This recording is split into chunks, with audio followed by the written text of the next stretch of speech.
I decided to study psychology not because it was something I wanted to do or I had a calling.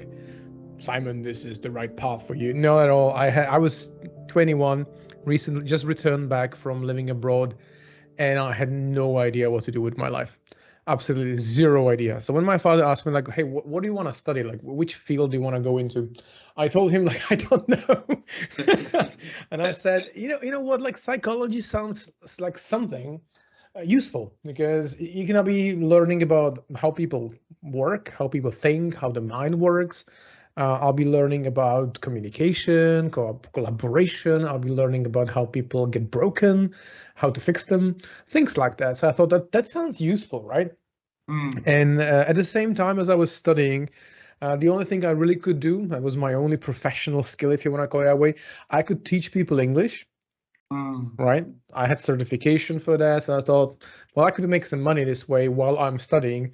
So that way I actually entered the field of adult education, right? I mean, some development, learning and development part of the world. And as I was finishing my studies, I realized like that's something I want to do. I want to work with people, with the people, for the people, and actually kind of go deeper into what makes people tick and what does not. And I was a freelancer for many, many, many years while working for several different entities, but mainly from one large language school here based in the Czech Republic that was oriented at companies. So not it was not B2C, it was B2B sector, and I really liked that because you get to meet various different companies, their culture. You could look at their operations, in which segment they work, what was the specifics of the segment, how they think in that segment, and what are their limiting beliefs, and how they tackle things and whatnot. So that was a really interesting journey from that perspective because I got to taste a lot of different things, a lot of different ideas, right? So I really thought, hey, that's going to be my life, teaching English.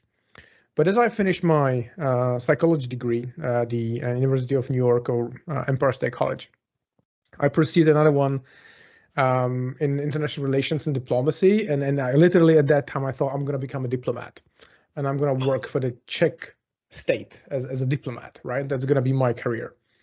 And unfortunately, coincidentally, and that's how the universe provides, right? The government switched. There were votes, and the government changed at the time. And as the government changed, the people I was connected with or connected to that were supposed to help me get into this business or this field, they got replaced. So they were not there anymore, and they could not give me the employment that I was seeking. So that was the reason why I did not become a diplomat. And I was continuing in the field of adult education, or rather professional development.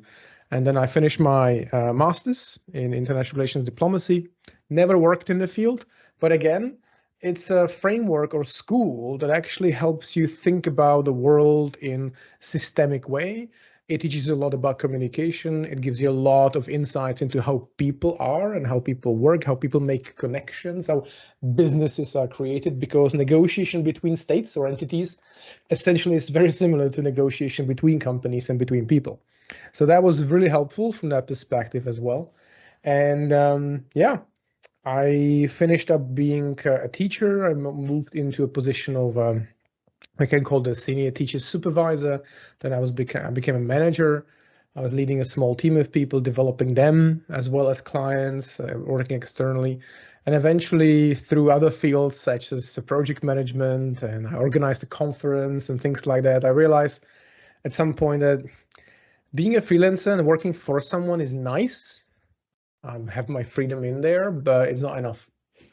Then I need something bigger, something better than me, something more than just one person, right? Is the only reason why we create communities, groups, companies, families, is that the combination is more like 1 + 1 does not equal 2, right? Because you are combining potential thoughts, ideas, visions. So it's always more than two people. It's always more than just you. And you rarely can get to that point on your own. So at some point I decided, hey, it's time to actually start my own company. And that's when I founded in 2019, I founded Mindset Mentors, which is my company that I currently co-own. And from the very beginning, I knew that, because I always had issues with authorities and respecting someone who tells me that I have to respect them, but does not actually, does anything for me to actually realize I want to respect them. So I thought I want to build a company that's based on freedom. So after reading the book Reinventing Organizations by Frederic Laloux, I thought, hey, those are the principles, the Teal-based companies principles I want to build a company on. So, and since then we've been doing that.